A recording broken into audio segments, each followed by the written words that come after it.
Es la cultura organizacional y el entorno en el que está la organización. Veamos entonces qué es la cultura organizacional. Cada uno de nosotros tiene una personalidad única, rasgos y características que influyen en la forma en que actuamos e interactuamos con los demás. Una organización también tiene personalidad y es lo que conocemos como su cultura. La cultura organizacional se ha descrito como los valores, principios, tradiciones y formas de hacer las cosas que influyen en la forma en que actúan los miembros de la organización. En la mayoría de las organizaciones, estos valores y prácticas compartidos han evolucionado con el tiempo y determinan en gran medida cómo se hacen las cosas en la organización. Esta definición de cultura organizacional implica tres cosas. 1. Percepción. 2. Aspecto descriptivo y 3. Aspecto compartido. Veamos cada uno de ellos. Cuando se habla de percepción, estamos diciendo que la cultura organizacional no es algo que pueda tocarse o verse físicamente, pero los empleados la perciben según lo que experimentan dentro de la organización. El aspecto descriptivo quiere decir que la cultura organizacional es descriptiva, es decir, tiene que ver con cómo los miembros describen la cultura, no si ésta les gusta o no. Y el aspecto compartido hace referencia a que aunque los individuos pueden tener distintas experiencias o trabajar en niveles diferentes de la organización, tienden a describir la cultura de la organización en términos similares. Hay varias dimensiones de cultura organizacional. Algunos de ellos son, por ejemplo, una cultura organizacional de atención al detalle. Esta radica en que el grado en que se espera que los empleados sean precisos, analíticos y presten atención al detalle.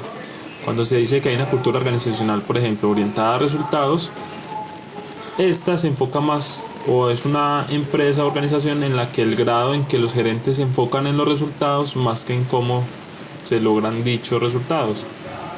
Cuando se habla de una cultura orientada a la gente, se dice que las decisiones gerenciales se toman en cuenta los efectos sobre la gente de la organización.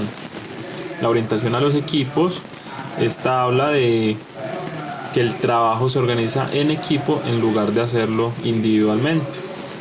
Cuando se dice que una empresa o una organización tiene, digamos, una cultura agresiva, significa que los empleados son agresivos y competitivos, en el buen término de la palabra, en lugar de ser cooperativos. En una cultura organizacional que, digamos, mantiene una estabilidad, se dice que las decisiones y acciones de la organización se encaminan a mantener el estado de las cosas.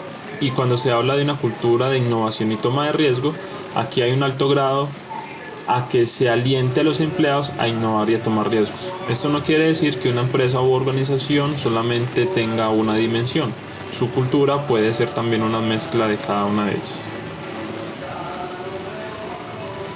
Hay algunos componentes de la cultura organizacional y estos son los valores, los símbolos, las normas, las historias, el lenguaje y los lemas y costumbres. Cada uno de estos componentes en su conjunto arman o forman la cultura organizacional. Hay que tener en cuenta que todas las organizaciones tienen culturas, pero no todas las culturas influyen en el comportamiento y acciones de los empleados. Entonces aquí es donde se determina si la cultura organizacional es fuerte o si por el contrario es débil. Las culturas fuertes son aquellas en las que los valores fundamentales están profundamente arraigados y son muy compartidos, tienen mayor influencia sobre los empleados que las culturas débiles. Veamos un paralelo entre una cultura fuerte y una cultura débil. En la cultura fuerte los valores están ampliamente compartidos. En las débiles los valores están limitados a unas cuantas personas, por lo general a la alta administración. En la cultura fuerte, la cultura comunica mensajes coherentes sobre lo que es importante, mientras que en la débil, la cultura envía mensajes contradictorios sobre lo que es importante. En las culturas fuertes, la mayoría de los empleados puede contar sobre la historia o héroes de la empresa.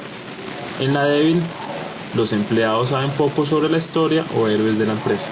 En la cultura fuerte los empleados se identifican totalmente con la cultura, mientras que en la débil los empleados se identifican poco con esta cultura. En la cultura fuerte existe una fuerte conexión entre los valores compartidos y el comportamiento, y en la débil existe muy poca conexión entre los valores compartidos y el comportamiento. Entonces, ¿cómo establecer y mantener una cultura organizacional? El inicio de todo ello es la filosofía de los fundadores de la organización.